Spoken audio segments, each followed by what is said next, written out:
ایسی صورتحال میں وہ کسی بھی محبت کرنے والے پاکستانی کے لیے کرنا کیا سننا بھی قابل برداشت نہیں ہے. باقی انہوں نے جو قوانین سازی کی ہے ان کی تشریح آپ نے خود فرما دی ہے کہ وہ سارے اختیارات اپنے پاس یا بیوروکریسی کے پاس رکھ کر اپنے الیکشن کو پہلے سے ہی پری پلان کر رہے ہیں. بلدیاتی سیٹ اپ جو ہے اس میں آپ کو پتا ہے کہ قانونی طور پر اس سارے سیٹ اپ میں جو ترقیاتی کام ہیں وہ ان اداروں کے ذریعے سے کروائے جاتے ہیں اور اس میں پیسے کی انوالومنٹ بہت زیادہ ہوتی ہے. قانونی طور پر جو ایم این اے اور ایم پی ایز ہوتے ہیں وہ صرف لیجسلیشن کے لیے ہوتے ہیں، لیکن ہمارے ہاں بدقسمتی ہے کہ وہ اس بات پر بھی جو ہے وہ تحریک استحقاق پیش کر دیتے ہیں کہ ہمارے اس کام کو ہمارے ڈی پی او صاحب نے نہیں سنا جناب، تو اس کے لیے تحریک استحقاق ہے، ہماری بےزتی ہو گئی ہے جناب. آپ کا ان کے ساتھ کام ہی نہیں ہے، آپ کا کام لیجسلیشن ہے جو آپ صحیح طرح سے کر ہی نہیں پاتے. اور ہمارے ملک میں قوانین کی جو پوزیشن ہے، جو ضرورت کے قوانین ہیں، وہ ہم شروع میں بتا چکے ہیں اپنے ناظرین کو کہ ان کی کیا صورتحال ہے. تو ایسی صورتحال میں پہلے سے پاکستان پیپلز پارٹی نے بتا دیا ہے کہ عوام اس وقت نہ صرف پاکستان پیپلز پارٹی سے بلکہ تمام جو موجودہ سیاسی سیٹ اپس ہیں ان سے متنفر ہو چکے ہوئے ہیں. انہوں نے سب کو آزما لیا ہوا ہے، سب کو باریاں دے چکے ہیں اور ان باریوں کے بعد بھی عوام کے پاس کچھ باقی نہیں بچا. اس وقت عوام، آپ یقین مانیں کہ مہینہ گزرنے کے بعد اس خوف سے شدید پریشان ہوتے ہیں کہ یوٹیلیٹی بلز کس طرح دینے. جو ملازمت پیشہ طبقہ ہے وہ اپنی ضروریات کو مہینہ شروع ہوتے ہی ان کی تنخواہیں ختم ہو جاتی ہیں. تو اس وقت ملک میں بدامنی کی صورتحال ہے، چوری ڈکیتی اسٹریٹ کرائمز عروج پر ہیں اور آپ کے سامنے جو ہے وہ صورتحال ہے ساری. ایون آپ یہ دیکھ لیں کہ شہر اقتدار کے ٹوئن سٹیز جو ہیں وہ بھی محفوظ نہیں ہے. ان کا کبھی آپ کرائم ڈیٹا اٹھا کے دیکھیں تو آپ کو پتہ چلے کیا صورتحال ہے. لوگ بالکل تنگ ہیں، صورتحال بڑی دیگر گوں ہے. ٹھیک ہے اویس بھائی، پاکستان پیپل پارٹی جو ہے وہ تو بڑی جو ہے پاکستان کی موسٹ سینئر پارٹی بھی ہے اور وہ بڑے آئین پہ جنہوں نے پاکستان کو آئین دیا ہے اور وہ پاکستان کی ایک آئینی پارٹی ہے، اور ان کی طرف سے اس طرح کا بیان آنا کہ ہمیں پاکستان کا حصہ سمجھا جائے اور ہمیں سوچنے پہ مجبور نہ کریں، آپ کیا سمجھتے ہیں کہ ایسی گفتگو کیوں کی گئی ہے؟ اس کا مقصد کچھ اور تھا یا آپ اس کو کس نظر سے دیکھ رہے ہیں؟ انہوں نے کیا سمجھانے کی کوشش کی ہے؟ شاہ صاحب، یہ تو آپ کا کوشچن اپنی جگہ ہے. میں آپ کو بھی بتاؤں کہ فہیم صاحب نے آپ کو گراؤنڈ ریئلٹی بتائی. میں تو جی پاکستان سے باہر ہوں، میں ایک ویو دیکھ رہا ہوں. اچھا میرے پاس امیج کیسے آ رہا ہے؟ خبروں سے آ رہا ہے، دوستوں سے آ رہا ہے، رشتہ داروں سے آ رہا ہے، جو لوگ آفیسرز کچھ سرو کرتے ہیں ان سے آ رہا ہے، خود کسی سے بات کر کے. ایک ہفتے میں 4 یا 6 پاکستان کے بڑے نیوز چینلز پہ خبر چل چکی ہے کہ صرف کراچی میں ایک مہینے میں کار چھیننے کی، گھروں کو لوٹنے کی 3800 سے زیادہ وارداتیں ہوئی ہیں.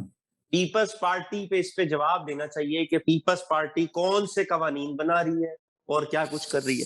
اچھا شاہ صاحب، یہ جو سوال ہے یہ بڑا پاکستان کو، پورے پاکستان کو یہ لپیٹ میں لے گا آپ کا سوال. جہاں جہاں سیاست میں سلطنت ہوگی انہیں لوکل گورنمنٹ انتہائی برا لگے گا، کیونکہ لوکل گورنمنٹ میں آپ کی بادشاہت ختم ہو جاتی ہے. اور پیپلز پارٹی کا تو یہ حال ہے، میں تنقید نہیں کرنا چاہ رہا تھا نام لے کے، مگر میں آپ کو بتاؤں ادھر تو حال یہ ہے کہ میں ٹی وی پہ دیکھ رہا ہوتا ہوں کہ بلاول جس کا تجربہ زندگی کا 30 سال کا ہوگا، 32 سال کا ہوگا، اس کے آگے جو 60 اور 65 سال کے لوگ ہیں جنہوں نے ذوالفقار علی بھٹو کے ساتھ تھے، 70 سال کے لوگ، وہ ہاتھ باندھ کے کھڑے ہوئے ہوتے ہیں. اس کا مطلب پولیٹیکل ایکیومن، اس کا مطلب ہے کہ آپ ریاست نہیں، آپ سلطنت، شاہی خاندان. اچھا جی، یہ انہوں نے پنجاب میں پروف کر دیا ہے لوکل گورنمنٹ، مگر آپ دیکھیں گے کہ اگر نون لیگ کی گورنمنٹ آئے گی، میں ان کے خلاف نہیں بولنا چاہ رہا تھا، یہ قانون ادھر پنجاب میں بھی، آپ کے صوبے میں بھی بدلے گا، کیونکہ یہ ان کے بھی سخت خلاف ہے. وہ تو چاہتے ہی نہیں، ان کے یہاں تو اور زیادہ، انہوں نے تو بیوروکریسی میں پوری ایک سلطنت، یعنی کہ بیوروکریسی میں پورا ایک گروپ بنا ہوا تھا ڈی ایم جی نون کے نام سے، وہی صرف پورے کے پورا ملک کے کرتے دھرتے کے وارث ہوتے تھے, انہی کے اشاروں پہ تمام افسران کی ٹرانسفر, پوسٹنگ, پروموشنز ہوتی تھیں. اب یہ مسئلہ یہ ہے کہ پیپلز پارٹی کو بہت نقصان ہے. نقصان کیوں ہے؟ ای وی ایم, وہ الیکٹرانک ووٹنگ مشین آ رہی ہے, لوگ تنگ تو ہیں, ظاہری بات ہے. آپ الیکشن کا جی آپ کی صورتحال یہ ہے کہ میں نے اپنے ایک دو دوستوں سے خانے وال بات کی, ملتان بات کی پچھلے 24 گھنٹے میں. انہوں نے بتایا کہ لوگ پیسے دے کے خانے وال میں جی جمعرات کو, آپ کے یہاں پاکستان میں جب جمعرات کو جو ہے نا ایک کانسٹیٹوئنسی, پنجاب اسمبلی کانسٹیٹوئنسی پہ ایک الیکشن ہے, انہوں نے یہ بتایا کہ لوگ اس لیے پیسے دے نہیں لے رہے کہ ہم ووٹ دیں گے, لوگوں کے پاس گھر چلانے کے لیے پیسے ہی نہیں ہے. وہ کہہ رہے ہیں اس سے اچھے الیکشن کے موقع سے اچھا کیا آئے گا. تو ایک فیملی سودا کر رہی ہے, اس لیے سودا کر رہی ہے تاکہ اپنے گھروں کے اخراجات پورے کر سکے. اس کو ان کی بلیک میلنگ نہیں کہیں گے, حالات ہی ایسے بنا دیا آپ نے. جب آپ نے ایسے, ابھی فہیم صاحب نے بتایا, جب بنیادی ضرورتیں پوری نہیں ہوں گی تو غریب کو تو جہاں سے پیسے ملیں گے اس کو تو وہی پارٹی اچھی لگے گی, اس کی مجبوری ہے. ان کو نواز شریف جتنا مرضی اچھا لگتا ہے, اگر پیسے جہانگیر ترین سے مل رہے ہیں انہیں جہانگیر ترین کو ووٹ دیں گے. جہانگیر ترین یا علیم خان جتنا مرضی اچھے لگتے ہو, اگر پیسے یوسف گیلانی سے مل رہے ہیں وہ اسے ووٹ دیں گے. تو مسائل یہی ہے. اب یہ جو قانون آ رہا ہے, جو انہوں نے اس پہ بات کی ہے, وہ بالکل صحیح ہے. جو نمائندے ہیں ان کا کام ہے کہ وہ قانون سازی کریں, اس کے اوپر ڈیبیٹ کریں, جو میں نے آپ کو پہلے بتایا وہ اس پہ کریں. وہ اس کے بجائے اس پہ زور دے رہے ہیں کہ آگے ہماری حکومت افسروں کے بغیر کیسے چلے گی. اور سندھ کا صورتحال بھی سندھ میں یہی ہے کہ یہ سندھ کو چاہتے ہی نہیں ہے. ایم کیو ایم کا مسئلہ, ایم کیو ایم کے ساتھ بھی مسئلہ یہی تھا کہ ایم کیو ایم لیجسلیشن میں تھی, مگر دوسری طرف سے جو ان کے اوپر مسلح اور اسلحے, یہ ساری دہشت گردی کا بلیم تھا, وہ اس کو ختم نہیں کر رہے تھے. تو ایک بیلنس جماعت یا بیلنس, پھر یہ تمام چیزیں جیسے کہ میں نے آپ کو بتایا کہ اگر فوج آ جائے گی اقتدار میں تو یہ الزام دیں گے کہ وہ جان بوجھ کے آئے ہیں. ہم تو نہیں چاہ رہے تھے, ہم نے تو پوری کوشش کی ملک کی خدمت کرنے کے لیے, مگر یہ جان بوجھ کے آئے ہیں کیونکہ انہیں ہم اچھے ہی لگ رہے تھے. 10 سال پورے ہو گئے ہمارے, تو انہوں نے ہمیں ہٹایا ہے, ہمیں جیلوں میں بند کر دیا. جی ٹھیک ہے. اچھا فہیم گیل صاحب, جیسے آپ اپنے کلائنٹ کو اس کا حق دلوانے کے لیے اور اس کو سچا ثابت کرنے کے لیے مختلف اخاطیر ڈھونڈتے ہیں, مختلف کیسز آپ ڈھونڈ کے لے آتے ہیں اور آ کے آپ کوشش کرتے ہیں کہ ان کو پٹ کر کے پروو کرتے ہیں کہ جی میرا جو کلائنٹ ہے وہ بالکل سچا ہے اور اس کو انصاف فراہم کیا جائے. حکومت باقی تو سارے کام ڈھونڈ لیتی ہے, یہ سیاستدان ہمارے. اب جیسے ان کو پتا ہے کہ بلدیاتی الیکشن ہم نے ہار جانا ہے, تو انہوں نے کہا کہ بلدیاتی اصلاحات لے آئیں اور ان کو اپنے انڈر کر لیں. یہ سارے لوگ مل کر پاکستان کی عوام کے مسائل کا حل کیوں نہیں ڈھونڈتے؟ گیس نہیں ہے, کھاد کے لیے لائنیں لگی ہوئی ہیں, ہسپتالوں میں دوائیاں نہیں ہیں, غریب کے پاس کھانے کے لیے روٹی نہیں ہے. اس حل کی طرف یہ کیوں نہیں جاتے؟ آپ سمجھتے کیا ہے؟ سر اگر مجھے اجازت دے تو آپ کے سوال کے جواب میں مجھے ایک شعر یاد آ گیا جی. وہ کہتے ہیں کہ آرزوئے وصال کرتے ہو, آرزوئے وصال کرتے ہو یار تم بھی کمال کرتے ہو. پاکستانی عوام ان کا مسئلہ ہی نہیں ہے سر. اشرافیہ کا مسئلہ جس دن پاکستانی عوام ہو گیا اس دن مسائل حل نہیں ہو جائیں گے. پاکستانی عوام تو مسئلہ کسی کا مسئلہ نہیں ہے. سب سے پہلے ساروں کے مسئلے اقتدار اور اپنے اپنے پیٹ ہیں سر. جس دن ان کا مسئلہ عوام ہو گیا, جس دن کسی کے دل میں عوام کا درد جاگ گیا تو مسائل تو حل ہو جائیں گے. مسائل تو پیدا ہی اس وجہ سے ہو رہے ہیں کہ ہر بندہ اپنی ڈومین سے باہر نکل رہا ہے, ہر ادارہ اپنی ڈومین سے باہر نکل رہا ہے, ہر شخص جو ہے وہ اپنی کیپیسٹی سے زیادہ چاہتا ہے. جیسے میرے فاضل بھائی جو ہے وہ اویس قدنی صاحب واشنگٹن سے بتا رہے تھے کہ ہر بندہ جو ہے وہ امیر امیر تر ہوتا جا رہا ہے, غریب غریب تر ہوتا جاتا ہے. غریب کے بارے میں کوئی سوچنے والا نہیں ہے اس ملک میں بھائی. غریب کا کوئی پرسانے حال نہیں ہے, غریب کی کوئی سنی نہیں جا رہی. غریب کے بارے میں سوچنے کے لیے ٹائم نہیں ہے ہمارے پاس بھائی. ٹھیک ہے. اور میں فہیم صاحب کی بات میں تھوڑا سا ایڈ کروں گا, وہ بات بالکل صحیح کہہ رہے ہیں. اگر مسئلے حل ہو جائیں گے پھر وہ سیاستدان کہیں گے ہم کیوں مسئلے حل کریں, اگلی بار ووٹ مانگنے کس بہانے جائیں گے. کوئی نہ کوئی مسئلہ ویسے ہی جان بوجھ کے بنا کے رکھتے ہیں. تو بہرحال میں اس میں شاہ صاحب ایک ایڈ کروں گا یہاں سے بیٹھ کے, کیونکہ یہ سسٹم اڈاپٹ کر رہے ہیں. میرا خیال ہے یہ بھی ہو سکتا ہے یہ سارے سیاستدان بیٹھے سوچتے رہ جائیں اور یہ سارا نظام صدارتی نظام میں شفٹ ہو جائے, یہ سارے پارلیمنٹری سسٹم ختم ہو جائے MNA MPA اور یہ سینیٹرز اور یہ ڈائریکٹ یہ جو یہ لوکل گورنمنٹ سسٹم ہے اس کو یہ افیکٹو کر کے 5 سال 10 سال اور اس کے بعد اسی کے ذریعے ڈائریکٹ صدر کا انتخاب ہو, اس سے پاکستان کا میرا خیال ہے کہ یہ پاکستان کے لیے اس لیے موضوع ہوگا کہ کھربوں روپیہ جو سیاست دانوں کی کیمپینز پہ اور ان کے لاڈ چوچلے اٹھانے پر آپ کی پارلیمنٹ سے پاکستان کا خرچ ہوتا ہے وہ ختم ہو جائے گا. اب یہ دیکھنا یہ ہے کہ آپ کی ملٹری اسٹیبلشمنٹ یہ فیصلہ کتنے عرصے میں کرتی ہے کہ یہ کام انہوں نے 5 سال میں کرنا ہے یا 10 سال میں کرنا ہے. جی سر جی, ہم روز جو کہتے ہیں کہ تھرڈ امپائر, آخر کسی دن تو اس کو غصہ آنا ہی ہے. وہ کہتا ہے کہ جب مجھے انوالو کیے ہوئے ہیں تو پھر مجھے آ جانا چاہیے اور مجھے آ کے بتانا چاہیے کہ میں موجود ہوں, جس کو آپ تھرڈ امپائر کہتے ہیں. ان کی ہماری جو سیاست ہے اس وقت سیاست دانوں کی, وہ اپنا سکول ٹیچر, چپڑاسی, کلرک اور نرس کا تبادلہ کروانے سے شروع ہوتی ہے اور وہیں سے ختم ہو جاتی ہے. روزانہ یہ آتے ہیں. جی آپ کو آپ کی نالج کے لیے یہاں پہ مجھے ابھی بات کل پتہ چلی ہے, ایک میں آپ کو بتاتا چلو. ہم نے تھرڈ امپائر کی بات کی. کور کمانڈر پشاور سے جنرل فیض امین جو سابق جنرل ISI تھے, کمانڈر چیف تھے, ISI کو کمانڈ کر رہے تھے. جی ان سے میں نام نہیں لینا چاہوں گا, بس سمپل آپ کو یہ بتاؤں گا کہ غیر ضروری طور پہ ISI کے 2 سینئر افسران ان سے پشاور جا کے ملے, گولف کلب میں اور گولف کھیلنے کے بہانے ان سے ملے ہیں اور وہاں پہ ملاقات ہوئی ہوگی, جو بھی آفیشل ہوگی ان کی, ان آفیشل بہرحال وہ افسران ہیں. تھرڈ امپائر نے ہر چیز کو اتنا ڈسپلنڈ اور اتنا زیادہ نوٹ رکھا ہوا ہے کہ تمام افسران کو نوٹس دیے گئے ہیں کہ اس پہ اپنا جواب دیں کہ آپ غیر ضروری طور پہ اپنی لمٹس کراس کر کے کیوں ملیں. یعنی اس کا مطلب ہے کہ جو ادارہ کام کر رہا ہے, پاکستان کی آرمی, بے شک ہم یہ کہیں گے کہ وہ پاکستان میں بہت حاوی ہے, جو مرضی ان کی آپ اس کے بارے میں کہہ لیں, ان کی برائیاں کر لیں, مگر میں آپ کو یہ بتا سکتا ہوں ہر ادارے کی پرفارمنس ان کی بولتی ہے. دنیا کے لیول پہ پاکستان کی آرمڈ فورسز دنیا کی 10 بہترین ملکوں میں, 204 ملک ہیں تقریباً, 10 بہترین افواج میں پاکستان کی افواج کا نام ہے جو درجہ بدرجہ بہتری کی طرف ہے. یعنی یہ بیچ میں 7ویں 6ٹھے نمبر پہ بھی گئے ہیں, پھر یہ تھوڑا سا پیچھے آئے ہیں, دوبارہ یہ 6ٹھے 7ویں نمبر پہ چلے جائیں گے. تو انہوں نے اپنے حد تک بہت کنٹرول اور ڈسپلن رکھا ہوا ہے کہ ایک بندے جب چیف چینج ہو گیا, ISI چیف نہیں ہے وہ, تو ان کی جو مصروفیت ہے, جو ان کے سے ریلیٹڈ بندہ ہے وہ تو ان سے ملے, غیر ضروری طور پہ کیوں ملے ہیں. تو یہ یعنی کہ ناظرین کے لیے ایک انفارمیشن ہوگی کہ آرمی چیف جو ہوتا ہے اس کی نظر تمام اس پہ ہوتی ہے کہ ہمارا ادارہ غیر سیاسی رہے یا ایسے معاملات سے باہر رہے زیادہ سے زیادہ کہ جس سے ہمارے اوپر یہ بلیم لگے کہ ہم جان بوجھ کے انٹرفیئرنس کر رہے ہیں. جی بالکل ٹھیک ہے. اپنا گل صاحب, کہیں ایسا تو نہیں کہ کوئی, وہ کہتے ہیں نا کہ ابھی جو سروے آیا ہے ٹرانسپیرنسی انٹرنیشنل کا, اور جو بڑے جو ملے ہیں 2 عہدے وہ پولیس اور عدلیہ کو ملے ہیں, کہ چلے 1-2 کیس ایسا کر دیتے ہیں کہ جس سے لوگ کہیں جی واہ واہ واہ واہ بڑا انصاف مل گیا ہے. کہیں ایسا تو نہیں کوئی 1-2 کام ایسا کر دیں کہ لوگ کہیں دیکھیں بڑا چیک اینڈ بیلنس رکھا ہوا ہے. کاش کہ ایسا ہو جائے سر, کاش کہ ایسا ہو جائے. کوئی چیک اینڈ بیلنس جو ہے وہ موجود نہیں ہے. آپ کے سامنے جو ہے وہ صورتحال ہے ملک کی اس وقت. کل ہی کے کیس کا ابھی تھوڑی دیر پہلے تذکرہ کیا جا رہا تھا, تو آپ کے سامنے کل ایک اور کیس ہوا جس میں شمیم صاحب جو ہے وہ عدالت میں پیش ہوئے.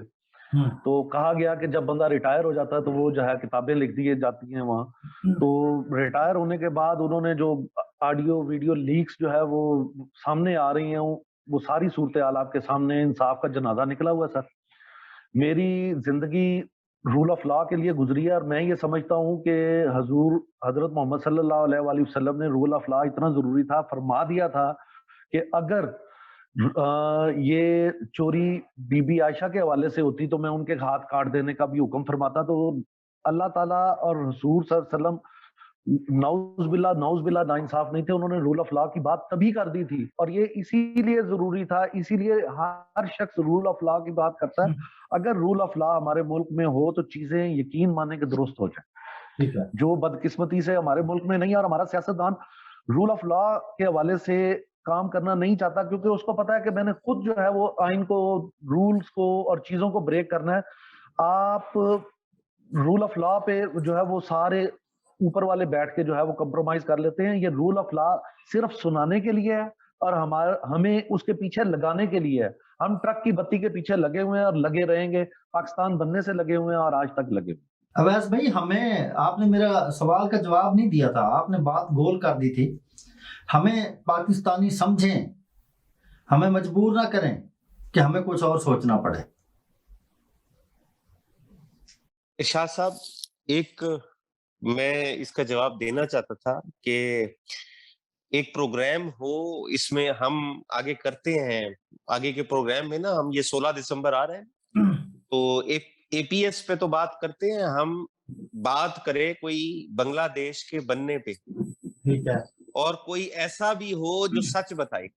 بہرحال ہم پروگرام کریں گے انشاءاللہ, آپ ڈسکس کریں گے. میں آپ کو تاریخ کے ایسے ایسے حقائق بھی بتاؤں گا کہ یہ بنیاد کہاں سے پڑی ہوئی ہے, کہ پیپلز پارٹی یعنی اتنی تحقیق, تمام ادارے تحقیق کر رہے ہیں. یہ ایسا ہی ہے جی, میں آپ کو بتاؤں, یہ تو خیر بات کہیں سے کہیں چلی جائے گی. جب بھی آپ یہ تھریٹ کرتے ہیں وفاق کو کہ ہم جو ہے ہمارے ساتھ زیادتی ہو رہی ہے, ہم الگ سے دیش کی طرف جائیں گے یا کنٹری کی طرف جائیں گے, تو آپ یہ نہ سمجھیں کہ سندھ میں کراچی بھی شامل ہے. کراچی پیپلز پارٹی کی حکومت میں اس طرح شامل نہیں ہے جیسے کہ سندھ شامل ہے, جیسے کہ لاہور حصہ ہے. لاہور تو پنجاب کا حصہ ہے, مگر سندھ اس طرح نہیں. سندھ کی پولیٹیکل اور جو کلچرل ایتھنیسٹی ہے بالکل ڈیفرنٹ ہے. اور یہ ان کا پولیٹیکل اصل میں مسئلہ یہ ہے کہ یہ جو پی ڈی ایم نے مارچ کا اعلان کیا ہے, اس کے علاوہ جو لوکل گورنمنٹ الیکشن, پورے عدالتیں, ہم تو سیاستدان تو کسی طرح نہیں کروا رہی تھی. فہیم صاحب نے کہا کہ لوکل گورنمنٹ الیکشن میں ہی تو پاور جائے گی, جیسے وہ بتا رہے ہیں, یعنی قانون دان کی حیثیت سے, وکیل کی حیثیت سے, جس طرح گراؤنڈ سچویشن کو آپ کو بتا رہے ہیں, ڈیلی کیسز کرتے ہوں گے, تو یہ عدالتیں زبردستی یہ لوکل گورنمنٹ الیکشن کروا رہی ہیں. ہم نے تو قسم اٹھائی ہوئی تھی آپ کے تمام سیاسی پارٹیوں نے کہ قسم ہم اٹھاتے ہیں, بلکہ حلف اٹھاتے ہیں کہ ہم بالکل نہیں کروائیں گے. اب انہوں نے سپریم کورٹ اور تمام عدالتیں انوالو ہوئی ہیں, انہوں نے لینے ہیں ووٹ. سندھ میں ہمیشہ سندھی کے, جب انہیں انٹیریئر سندھ میں جانا ہوتا ہے پیپلز پارٹی کو, یہ کارڈ استعمال کرتے ہیں, یہ اس کو پروموٹ کریں گے.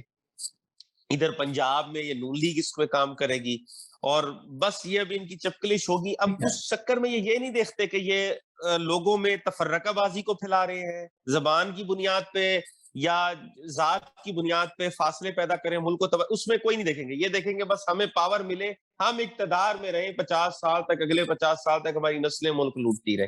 جی فہیم صاحب, صحافت پر حملے روزانہ ہوتے رہتے ہیں اور زبان بندی کی کوشش ہر حکومت میں کی جاتی رہی ہے, اور کسی کو بین کر دینا, پروگرام میں نہ آنے دینا. حامد میر صاحب ہیں, رؤف کلاسرا صاحب ہیں, مختلف لوگ ہیں, اور ان کو جو ہے ان پر پابندیاں عائد کر دی گئی ہیں. لوگوں کو بولنے نہیں دیتے, بات نہیں کرنے دیتے. حکومتیں ایک طرف شور مچاتی ہیں کہ ہمارا جی آزاد میڈیا ہے اور آزادی صحافت پر ہم بڑا یقین رکھتے ہیں. آپ شہر اقتدار میں ہیں, وہاں پہ آپ اس ساری صورتحال کو کس نظر سے دیکھتے ہیں؟ سر, ساری صورتحال ساری قوم کے سامنے ہے, یہ کوئی ڈھکا چھپا سچ نہیں ہے. آپ کے ادارے, آپ کی چیزیں کتنی آزاد ہیں, آپ دیکھ لیں کہ آپ خود کن کن معاملات پر پروگرام کر سکتے ہیں. آزادی صحافت کی بات تو یہاں پر ایسی صورتحال میں آپ کیا شہر اقتدار میں جو ہے وہ آپ دیکھ نہیں رہے کہ صحافی اٹھا لیے جاتے ہیں؟ کیا شہر اقتدار میں آپ دیکھ نہیں رہے کہ صحافیوں کو جو ہے وہ واک کرتے ہوئے گولیاں مار دی جاتی ہیں؟ کیا یہ ساری صورتحال آپ لوگوں سے ڈھکی چھپی ہے؟ یہ آزادی صحافت والا ایک مذاق ہے جو ہم سنتے آئے ہیں اور سنتے آ رہے ہیں اور سنتے ہی رہیں گے. آزادی صحافت کی بات ایک مذاق سے زیادہ کچھ بھی نہیں. ادارے جو ہے وہ بالکل, اداروں کی بات تو اس طرح سے ہے کہ کوئی بھی اپنی جگہ پہ صحیح طریقے سے نہ کام کر رہا ہے نہ کرنا چاہتا ہے. اویس بھائی, آپ بھی صحافت سے ہمیشہ جڑے رہتے ہیں, اور آپ نے دیکھا ہے کبھی سنسرشپ, کبھی گولیاں, کبھی اغوا. آج بھی پاکستان کی سپریم کورٹ نے کہا ہے کہ وہ ایک صحافی لاپتہ ہوا تھا اور آج تک اس کا پتہ نہیں چلا. کیوں نہ یہ عدالت ایگزیکٹو پرسنالٹی کے خلاف کوئی فیصلہ دے. شاہ صاحب, میں فہیم صاحب کے موقف سے مکمل اتفاق نہیں کرتا ہوں، مگر پاکستان میں آزادی صحافت کا جو درجہ بندی ہے وہ بہت بری. اس کی وجہ یہاں پہ اس کو، یعنی کہ ہم اب یہاں سے جی جب دیکھیں وہ تو بیان کر رہے ہیں گراؤنڈ سچویشن، ہم یہاں سے دیکھیں گے تو اس کو سائنٹیفکلی بیس پہ، کیونکہ یہاں پہ ویسٹ میں ہر چیز کو سائنٹیفک بیس پہ دیکھا جاتا ہے. اچھا یہاں پہ بھی پریشر گروپس ہیں، کالوئے صحافی، گورے صحافی، اس طرح کے، یعنی کہ وہ فکس ہے، زبان کی بنیاد پہ تقسیم ہے، رنگ کی بنیاد پہ تقسیم ہے ان میں، اور بہت زیادہ وہ فخر سے کہتے ہیں کہ ہم اسی مفاد کے ساتھ جڑے ہوئے ہیں، اسی کو ہی ہم ڈیفینڈ کریں گے. یہاں پہ مسئلہ یہ ہے آپ کے پاس کہ جو پریشر گروپس ہیں ان کو اتنی آزادی کس نے دی، چاہے وہ کسی سیاسی جماعت کے سیل ہے، چاہے وہ کسی بھی طرح کے ایتھنک جماعت کے، لسانی بنیاد کے، مذہبی جماعت کے ونگ ہیں. لا اینڈ آرڈر کہاں پہ ہے؟ آپ کی پولیس، آپ کے پاس رینجرز ہے، آپ کے پاس تمام ادارے، تمام ٹیکنالوجی ہے، فوج ہے، یہ سارے ادارے مل کے کیا کر رہے ہیں؟ اچھا جی، پھر دوسری بات جو ادھر بیان کی جاتی ہے، میں آپ کو ایک بہت سمپل، ہم اوپن بات کر رہے ہیں تو 90% صحافی یہ چاہتے ہیں، وہ ایسی باتیں کرتے ہیں کہ انہیں ان ویسٹ ممالک میں امیگریشن مل جائے، ویزا مل جائے یا کوئی مفاد مل جائے. اور آپ یقین کریں، میں آپ کو جہاں پہ آپ ان صحافیوں کی یہاں پہ حالت دیکھیں، وہ یہاں پر آنے کے بعد صحافت چھوڑ کے باقی سارے کام کر رہے ہوتے ہیں. وہ کاروبار کر رہے ہیں یا کوئی اور کام کر رہے ہیں یا کوئی اور کام کر رہے ہیں. ہاں یہ الگ ہے جو مختلف دشمن ممالک کے پے رول پہ ہوں، وہ ایک الگ کہانی ہے. دوسری بات ہے کہ جو پاورفل آپ کے ادارے ہیں ان میں بھی تھوڑا سا انہیں طریقے سے چلنا پڑے گا کہ تمام دنیا میں بیلنسڈ ہوتا ہے. تنقید کرنا ترقی کی نشانی ہے، تنقید کرنا دشمنی نہیں ہے.